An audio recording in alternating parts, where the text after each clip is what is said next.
सभी को नमस्कार। केवीएस की तैयारी कर रहे सभी प्रतियोगी छात्रों का आर्य संस्कृत एकेडमी इस यूट्यूब चैनल में हार्दिक स्वागत है।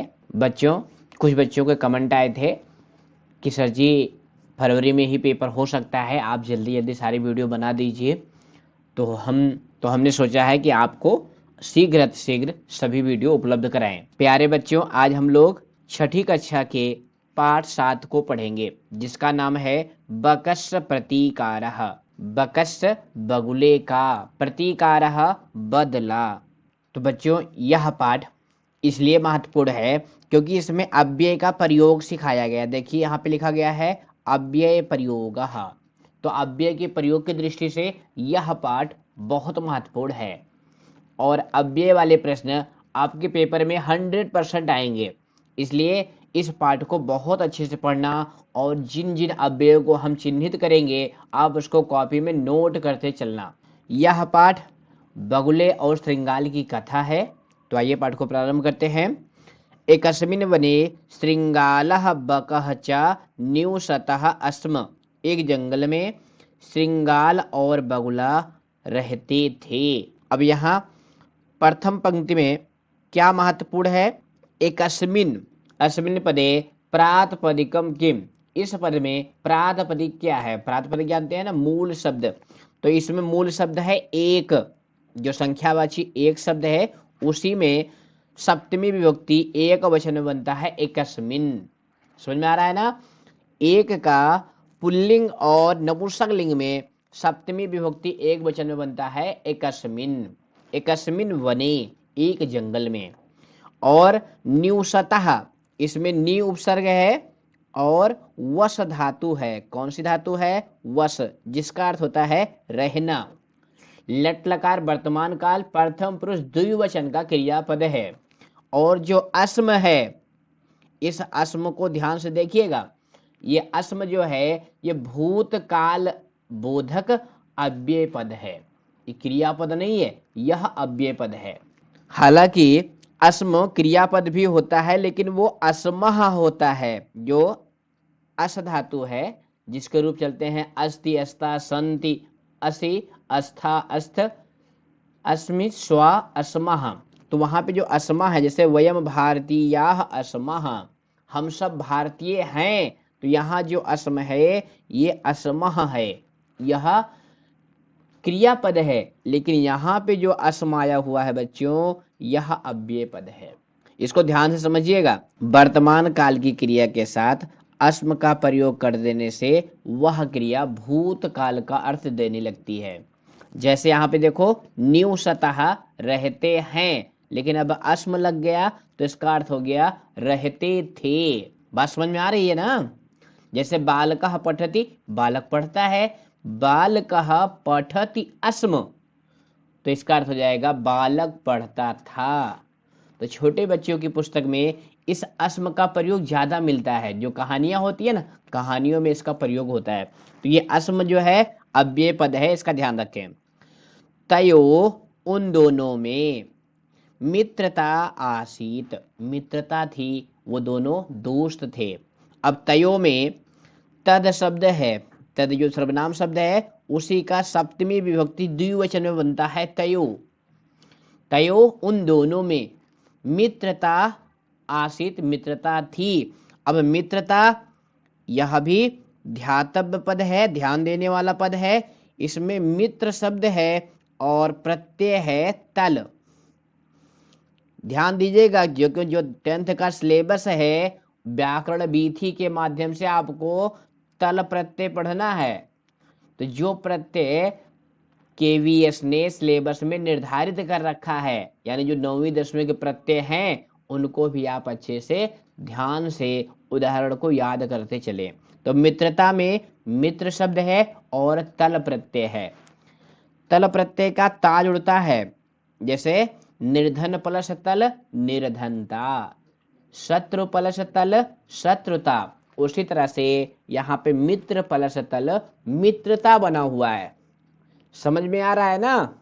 जहां नहीं समझ में आएगा आप अवश्य कमेंट करिए, हम आपके कमेंट का उत्तर देंगे। समझ गए? बहुत अच्छे। आगे देखिए, एकदा, एक बार, प्रातः सुबह के समय श्रृंगालः बकम अवदत, श्रृंगाल ने बगुले से कहा। अब यहाँ पे एकदा और प्रातः ये दोनों अव्यय पद हैं, कॉपी में नोट करते चलिए, नहीं तो फिर कहेंगे सर जी अव्यय वाले कैसे पढ़ें। तो एकदा एक बार और प्रातः ये दोनों अव्यय पद हैं। तो एक बार श्रृंगाल ने बगुले से कहा। अवदत जो है यह लंग लकार भूतकाल क्रियापद है। पुरुष और वचन कौन सा है? प्रथम पुरुष का है और एक वचन का क्रियापद है। अवदत कहा, क्या कहा? मित्र ही मित्र, स्व कल तुम मया सह भोजनम कुर, कल तुम मेरे साथ भोजन करो। अब यहाँ पे स्व ये भी अव्यय पद है, इसका क्या अर्थ है? आने वाला कल। आप सभी जानते हैं आज को संस्कृत में क्या कहते हैं? अद्य। अद्य मतलब टुडे यानी आज। और हयः, हयः माने क्या होता है? बीता हुआ कल, जिसको इंग्लिश में कहते हैं यस्टरडे। और स्व, स्व माने आने वाला कल। तो यहाँ पे स्व भी अव्यय पद है। तो कल तुम मेरे साथ भोजन करो। अब यहाँ सह ये भी अव्यय पद है और इसके प्रयोग में, जिसके साथ इसका प्रयोग होता है उसमें तृतीया विभक्ति होती है। किस सूत्र से? सहयुक्ते आप्रधाने। कारक सूत्र ध्यान से सुनिएगा, कौन सा सूत्र है? सहयुक्ते आप्रधाने। क्योंकि सूत्र नहीं याद रखेंगे तो आप गलत कर जाएंगे। सहयुक्ते अप्रधाने यानी सह पद के योग में जो अप्रधान होता है उसमें तृतीया विभक्ति होती है, इसीलिए यहाँ पे माया में तृतीया विभक्ति हुई है। तो सूत्र भी याद करिए, कारक प्रकरण भी याद रखिए। और ये सह क्या कैसा पद है? अव्यय पद है, जिसका अर्थ होता है साथ। श्रृंगालस्य निमंत्रणेन बकः प्रसन्नः अभवत, श्रृंगाल के निमंत्रण से बगुला प्रसन्न हो गया। प्यारे बच्चों, आप सभी निमंत्रण से प्रसन्न हो जाते हैं ना? भाई पढ़ाई टाइम में जब बच्चे कमरा लेकर तैयारी करते रहते हैं उस समय निमंत्रण का मिलना बहुत बड़ी बात होती है। चलो आज खाना नहीं बनाना है, वहां निमंत्रण पे चलना है। तो वैसे यहाँ पर श्रृंगाल के निमंत्रण से बगुला प्रसन्न हो गया। अब यहाँ निमंत्रणेन में नी उपसर्ग है और मंत्र धातु है। नी उपसर्ग है, धातु कौन सी है? मंत्र। और प्रत्यय है ल्यूट प्रत्यय। लुट प्रत्यय भाव में लगती है, जैसे पठ में लगती है तो क्या बनता है? पठनम। तो वैसे नी प्लस मंत्र प्लस ल्यूट तो क्या बनेगा? निमंत्रणम। और तृतीया विभक्ति एक वचन में निमंत्रणेन बनेगा। प्रसन्नः ये पद भी बहुत महत्वपूर्ण है, ये कई बार सीटेट में पूछा गया है। प्रसन्नः अस्मिन् पदे कः प्रत्ययः, इस पद में कौन सी प्रत्यय है? तो प्रसन्नः का पद परिचय ध्यान से देखिए, इसमें प्रा उपसर्ग है। कौन सा उपसर्ग है? प्रा उपसर्ग है, सद धातु है और क्यत प्रत्यय है। ध्यान से, प्रा उपसर्ग, सद धातु और क्यत प्रत्यय। क्यत प्रत्यय का ता जुड़ता है, लेकिन कहीं कहीं सूत्र के द्वारा वह ना हो जाता है, कहीं कहीं वाह हो जाता है। जैसे पच धातु में क्यत प्रत्यय जुड़ता है तो क्या बनता है बताइए? पक्वा। और क्षय धातु में क्यत प्रत्यय जुड़ता है तो छामह बनता है, वहां मां आदेश हो जाता है। एक सूत्र है छायो मां।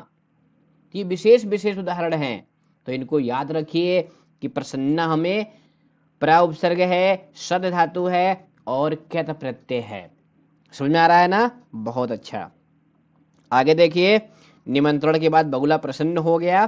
फिर क्या हुआ? अग्रिमे दिने, अगले दिन, सह वह बगुला, भोजनाय भोजन के लिए, श्रृंगालस्य निवासम अगच्छत, श्रृंगाल के निवास अर्थात घर पर गया। अगच्छत में गम धातु का लंग लकार प्रथम पुरुष एक वचन का रूप है। कुटिल स्वभावः श्रृंगालः, कुटिल स्वभाव वाला श्रृंगाल, अस्थाल्याम थाली में, बकाय बगुले को, क्षीरोदनम अयच्छत खीर खाने को दिया। किसमें दिया? अस्थाल्याम, थाली में। अस्थाल्याम में मूल पद है यानी मूल शब्द है अस्थाली, जिसका अर्थ होता है थाली। यह नदी की तरह से इसका रूप चलेगा, तो अस्थाल्याम में सप्तमी का एक वचन है। अयच्छत में दा धातु है। कौन सी धातु है? ध्यान से, धातु दा है, उसको यच्छ आदेश हो जाता है। क्या आदेश हो जाता है? यच्छ। यच्छ माने देना। धातु दा है, उसको यच्छ आदेश होता है। जैसे पा धातु को पिब आदेश हो जाता है। और अयच्छत में लंग लकार प्रथम पुरुष एक वचन का क्रियापद है। तो श्रृंगाल ने बगुले को थाली में खीर खाने को दिया। ये चित्र में भी आप देख रहे हैं, श्रृंगाल ने बगुले को खीर खाने के लिए थाली में दिया हुआ है। बकम अवदत चा, और बगुले से बोला। कौन बोला? श्रृंगाल। क्या बोला? मित्र, हे मित्र, अस्मिन पात्रे, इस पात्र में यानी इस थाली में, आवाम, हम दोनों, अधुना, अब, सह एव खादावह, साथ साथ खाएंगे। इस थाली में हम दोनों साथ साथ खाएंगे। अब इस वाक्य में अधुना यह अव्यय पद है, जिसका अर्थ होता है अब। अब अर्थ वाले और भी 2-3 अव्यय हैं, जिसको हमने पिछली वीडियो में बताया था और इस वीडियो में पुनः बता रहे हैं, तो आप कॉपी में नोट कर लीजिए। अधुना, इदानीम और संप्रति। ध्यान सुनिएगा, अधुना, इदानीम और संप्रति, ये सभी कैसे पद हैं? अव्यय पद हैं, जिसका अर्थ होता है अब। और सहायेव में वृद्ध संधि है। ध्यान से देखिए, कौन सी संधि है? वृद्ध संधि है। वृद्ध संधि में 2 सूत्र महत्वपूर्ण हैं। वृद्धिर आदेश, जो कि संज्ञा सूत्र है, और वृद्ध रेची, यह विधि सूत्र है। तो इसका विच्छेद होगा सह प्लस एव। सह प्लस एव, आ के बाद ए आया हुआ है, दोनों मिलकर के आए हो गए हैं। तो सहयो में वृद्ध संधि है। भोजन काले, भोजन के समय, बकस चंचुह, बगुले का चोच, अस्थालीतः, थाली से, भोजन ग्रहणे समर्था न अभवत, भोजन ग्रहण में समर्थ नहीं हुआ। यानी जब दोनों लोगों ने खाना प्रारंभ किया तो बगुला थाली में चोच से खा ही नहीं पा रहा था। क्यों? क्योंकि इसकी चोच में, क्योंकि खीर थाली में थी, बिल्कुल थाली के तल में बिल्कुल पसरी हुई थी, और जब बगुला पकड़ने के लिए अपनी चोच को उसमें डुबाता तो उसके चोच में कुछ नहीं आता। अतः इसलिए बकह केवलम क्षीरोदनम अपश्यत, इसलिए बगुला केवल खीर को देखता रहा। श्रृंगालः तु सर्वम क्षीरोदनम अभक्षयत, और श्रृंगाल ने संपूर्ण खीर को खा लिया। यानी बगुला देखता रह गया और श्रृंगाल जो है पूरी खीर चपट कर गया। अब यहाँ पर तू अव्यय पद है और अतः ये भी अव्यय पद है। इस वाक्य में महत्वपूर्ण बात क्या है कि जो ये अस्थालीतः आया हुआ है, ध्यान से देखिएगा, अस्थालीतः में कौन सी प्रत्यय है? कौन बताएगा? जल्दी से बताइए। नहीं पता है? मैं बताता हूँ। अस्थालीतः में तसिल प्रत्यय है। कौन सी प्रत्यय है? तसिल। ध्यान से सुनिएगा, क्योंकि बहुत बच्चे ने जिसका नाम ही नहीं सुना होगा, लेकिन जो अच्छे बच्चे होंगे वो जानते होंगे कि तसिल प्रत्यय का ता जुड़ता है। क्या जुड़ता है? तह। और यह पंचमी विभक्ति के अर्थ में लगती है। जो आपका पहला वीडियो है 6ठी क्लास के प्रथम पाठ का, उसमें भी हमने इस प्रत्यय का जिक्र किया हुआ था। तो जिन बच्चों ने वो वीडियो देखा होगा उसमें तुरंत जान गए होंगे कि स्थलीतः में तसिल प्रत्यय है। कौन सी प्रत्यय है? तसिल प्रत्यय है, और यह पंचमी विभक्ति के अर्थ में लगता है। तो यहाँ स्थलीतः क्या अर्थ है? थाली से, यानी अलगाव, यानी पंचमी। और अभक्षयत में भस्य धातु है, जिसका अर्थ होता है खाना, और यह 10वीं गण की धातु है, जो आपका चुरादी गण है, और लकार है इसका लंग लकार भूतकाल। बच्चों, हमारा उद्देश्य है कि आर्य संस्कृत एकेडमी इस यूट्यूब चैनल पर पढ़ने वाला हर विद्यार्थी केवीएस की परीक्षा में सेलेक्ट हो जाए। इसलिए पाठ में जो भी व्याकरण वाला भाग है, पाठ पढ़ना तो बहाना है, लेकिन व्याकरण के ज्ञान को बढ़ाना है और सिलेक्शन को भी पाना है। आगे देखिए, श्रृंगालेन वंचितः वकः अचिंतयत। श्रृंगाल के द्वारा वंचितः ठगा गया। वंचिता का क्या अर्थ है, ध्यान से समझिएगा। तो श्रृंगालेन वंचितः बकः, श्रृंगाल के द्वारा ठगा गया। बगुला अचिंतयत, सोचने लगा।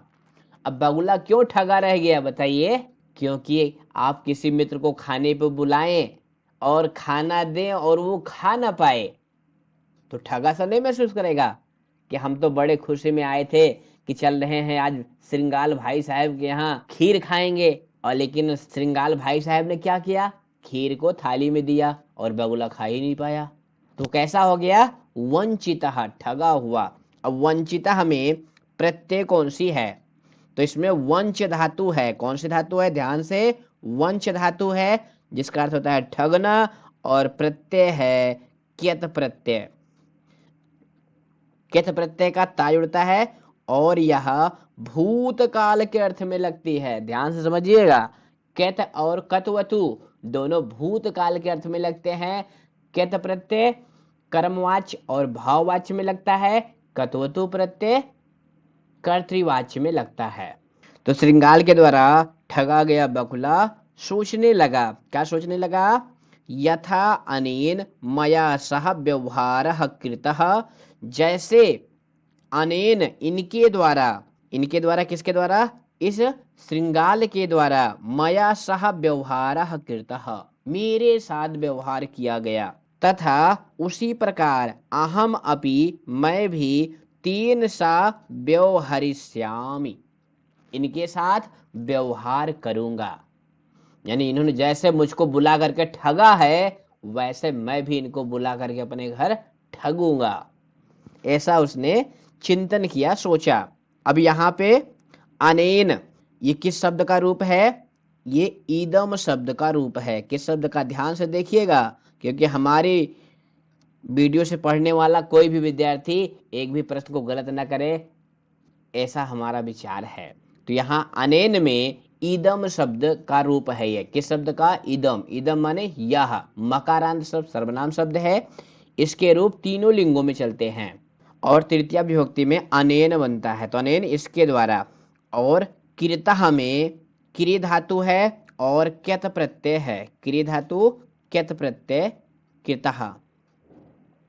व्यवहरिष्यामि, इसमें मूल धातु कौन सी है, इसमें हीरी धातु है। ध्यान से देखिएगा, हीरी धातु है और इसके पहले दो उपसर्ग लगे हुए हैं। कौन कौन से, वी और औ।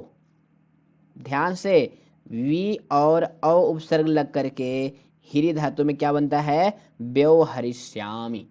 इसमें लिरिट लकार भविष्य काल की क्रिया है। तो वी उपसर्ग है और औ उपसर्ग है और हीरी धातु है। समझ गए, बहुत अच्छे। एवं इस प्रकार, अब इस प्रकार किस प्रकार, जो अभी बगुले ने श्रृंगाल के बारे में सोचा, इस प्रकार, ये भी अव्यय पद है। एवं इसका अर्थ होता है इस प्रकार। इस तरह का एक अव्यय और है एव। तो एव और एवं में अंतर समझ लीजिए, क्योंकि देखने में एक ही जैसे हैं। एव में हलंत विसर्ग अनुस्वार कुछ नहीं है, लेकिन एवं में वा के ऊपर अनुस्वार लगा हुआ है। तो एव माने होता है ही और एवं माने होता है इस प्रकार। ध्यान से, एवं माने क्या होता है, इस प्रकार। तो एवं चिंतयित्वा, इस प्रकार चिंतन करके। चिंतयित्वा में चिंत धातु है और कत्वा प्रत्यय है। कत्वा प्रत्यय का त्वा जुड़ता है और कत्वा प्रत्यांत शब्द अव्यय होते हैं, ये भी समझ लीजिए। कत्वा, तुमुन और ल्यप, इन तीनों प्रत्ययों से बने हुए प्रत्यांत शब्द अव्यय होते हैं, इसलिए चिंतयित्वा अव्यय पद है। तो एवं चिंतयित्वा, इस तरह विचार करके, सह वह श्रृंगालम अवदत, श्रृंगाल से बोला। कौन किससे बोला, बगुले ने श्रृंगाल से कहा, क्या कहा? मित्र, हे मित्र, त्वम अपि स्वसायं मया सह भोजनम करिष्यसि, तुम भी कल मेरे साथ भोजन करो। यानी बगुले ने श्रृंगाल से कहा, हे मित्र, आपके निमंत्रण से मैं बहुत प्रसन्न हो गया, अब कल तुम हमारे घर खाने पर आना। बकस्य निमंत्रणेन श्रृंगालः प्रसन्नः अभवत्। बगुले के निमंत्रण से श्रृंगाल प्रसन्न हो गया। यदा, जब श्रृंगालः सायं बकस्य निवासम भोजनाय अगच्छत, जब श्रृंगाल शाम के समय बगुले के निवास स्थान पर भोजन के लिए गया। अब यहाँ पे सायम अव्यय पद है, अभी ऊपर प्रातः भी आया था, यहाँ सायम, तो सायम और प्रातः दोनों अव्यय पद हैं, इसका ध्यान रखें। तदह, तब बकः बगुले ने संकीर्ण मुखे कल से, संकीर्ण मुख वाले, संकीर्ण मतलब पतले, मुखे मुख वाले, कल से कलश में क्षीरोदनम अयच्छत, खीर खाने के लिए दिया। ये देखिए चित्र में श्रृंगाल जो है बगुले के घर आया हुआ है और बगुले ने श्रृंगाल को खाने के लिए खीर कलश में दिया, जो बिल्कुल संकीर्ण मुख वाला है। श्रृंगालम च अवदत, और श्रृंगाल से कहा, क्या कहा? मित्र, हे मित्र, आवाम, हम दोनों, अस्मिन् पात्रे, इस पात्र में, सह एव भोजनम कुर्वः, सह एव भोजनम कुर्वः, इस पात्र में हम दोनों साथ साथ भोजन करेंगे। जैसे श्रृंगाल ने किया था वैसे सेम बगुले ने भी किया। बकः कलशात चंच्वा क्षीरोदनम अखादत, बगुला कलश से चंचुहा, चोच के द्वारा, अब यहाँ पे इसका मूल शब्द है चंचू। ये चंचू कैसा शब्द है? ये उकारांत स्त्रीलिंग शब्द है। कैसा शब्द है? उकारांत है, स्त्रीलिंग शब्द है। जैसे धेनु, और जैसे तृतीया में क्या बनता है? धेन्वा, तो वैसे चंचुआ, चोच के द्वारा, क्षीरोदनम अखादत, खीर खा गया। परंतु श्रृंगालस्य मुखम, परंतु श्रृंगाल का मुख कल से ना प्राविशत, कलश में प्रवेश नहीं किया। अतः इसलिए बकः सर्वम क्षीरोदनम अखादत, बगुले ने पूरे खीर को खा लिया। श्रृंगालः च केवलम ईर्ष्या अपश्यत, और श्रृंगाल ईर्ष्या के द्वारा बगुले को देखता रह गया। अब यहाँ पर परंतु, न, अतः, ये सभी अव्यय पद हैं। अपश्यत में दृश्य धातु है। कौन सी धातु है? दृश्य धातु है। पश्च धातु आप नहीं मारेंगे, पश्च धातु को ही कोई धातु नहीं होती है, पश्च दृश्य धातु होती है। आगे देखिए, श्रृंगालः बकम प्रति, श्रृंगाल बगुले के प्रति यादृशम व्यवहारम अकरोत, जैसा व्यवहार किया था, बकः अपि, बगुला भी, श्रृंगालम प्रति, श्रृंगाल के प्रति, तादृशम व्यवहारम कृत्वा, वैसा ही व्यवहार करके, प्रतिकारम अकरोत, प्रतिकार कर लिया, यानी बदला ले लिया। जैसे श्रृंगाल ने बगुले को अपने घर बुला करके उसको थाली में खीर खाने दिया और बगुला खा नहीं पाया, ठगा महसूस किया, वैसे बगुले ने भी श्रृंगाल को अपने घर बुलाया और उसको सुराही में यानी कलश में खीर खाने को दिया, और श्रृंगाल जो है देखता रह गया, बगुले ने पूरी खीर खा लिया। इस तरह से बगुले ने अपने अपमान का बदला ले लिया। कहानी बहुत मजेदार है। आगे देखिए, उक्तम अपि, कहा गया है। अब उक्तम अपि में वच धातु में क्यत प्रत्यय लग करके उक्तम बनता है। उक्तम अपि, कहा गया है। क्या कहा गया है? श्लोक है, श्लोक का वाचन करेंगे। आत्म दुर्व्यवहारस्य फलम भवति दुःखदम, तस्मात् सत व्यवहर्तव्यम मानवेन सुखैषिणा। आत्म दुर्व्यवहारस्य फलम भवति दुःखदम, तस्मात् सत व्यवहर्तव्यम मानवेन सुखैषिणा। अब इस श्लोक में छंद कौन सा है? क्योंकि श्लोक वाले पाठ में छंद आपको जरूर ध्यान देना है, क्योंकि छंद अलग से सिलेबस में निर्धारित नहीं किया गया है, लेकिन श्लोक है तो छंद पूछा जाएगा, इसका ध्यान रखें। तो इसमें छंद है, छंद हम कैसे पहचानते हैं? वर्णों की संख्या गिन के। तो यहाँ पे गिनिए कौन सा छंद है? 1 2 3 4 5 6 7 8, यहाँ तक 8 वर्ण मिल गया ना। और उसके बाद देखिए 1 2 3 4 5 6 7 8, यानी पहले चरण में भी 8 वर्ण हैं, दूसरे चरण में भी 8 वर्ण हैं, इसी तरह से तीसरे चरण में भी 8 वर्ण होंगे और चौथे चरण में 8 वर्ण होंगे। तो 8 वर्णों वाला कौन सा छंद होता है? सब जानते हैं कौन सा होता है? अनुष्टुप। तो इसमें अनुष्टुप छंद है। तो छंद का भी आपको ध्यान रखना है। अब इसका अनुवाद देखिए, आत्म दुर्व्यवहार से, अपने दुर्व्यवहार का, फलम फल दुखदम भावती, दुख देने वाला होता है। अगर आपने किसी के साथ दुर्व्यवहार किया है तो उसका फल क्या होगा?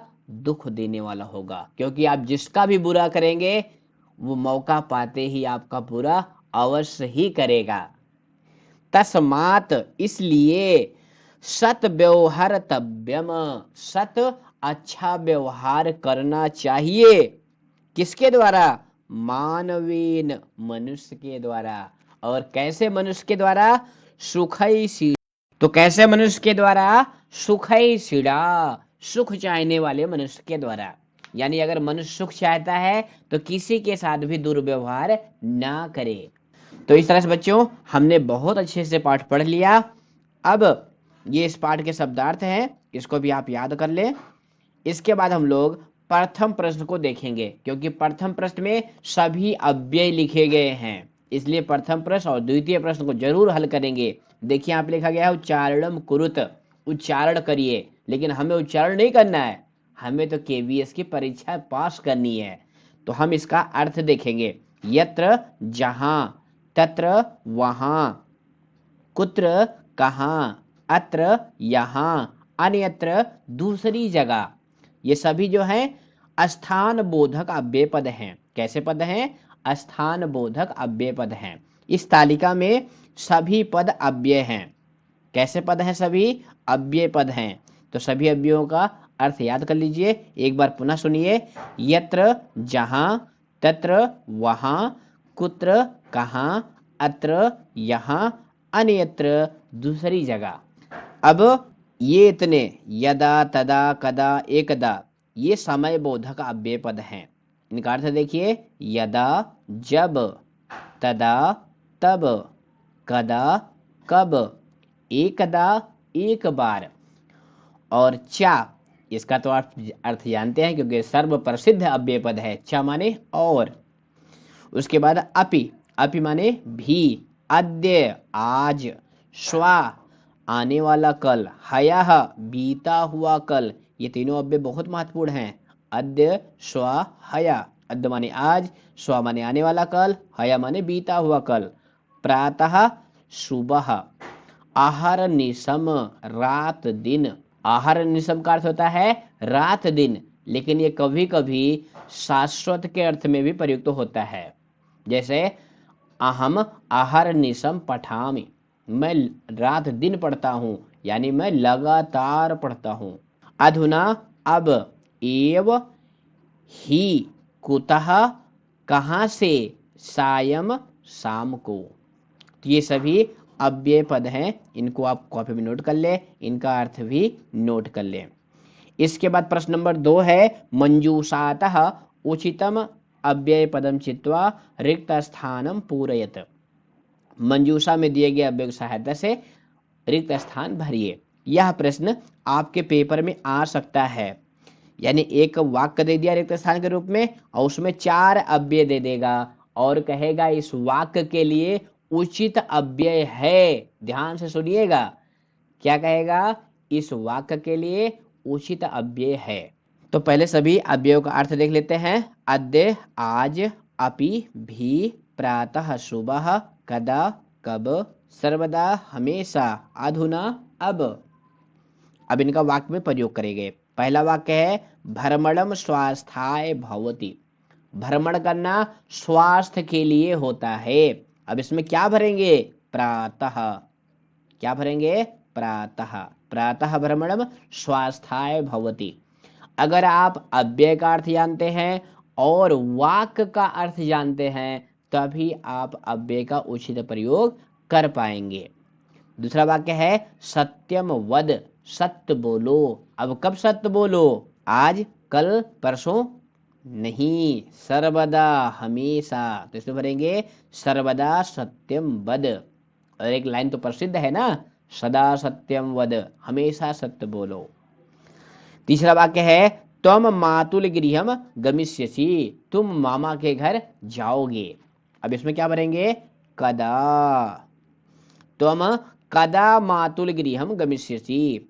अब कोई विद्यार्थी कहे सर जी इसमें अधुना क्यों नहीं होगा?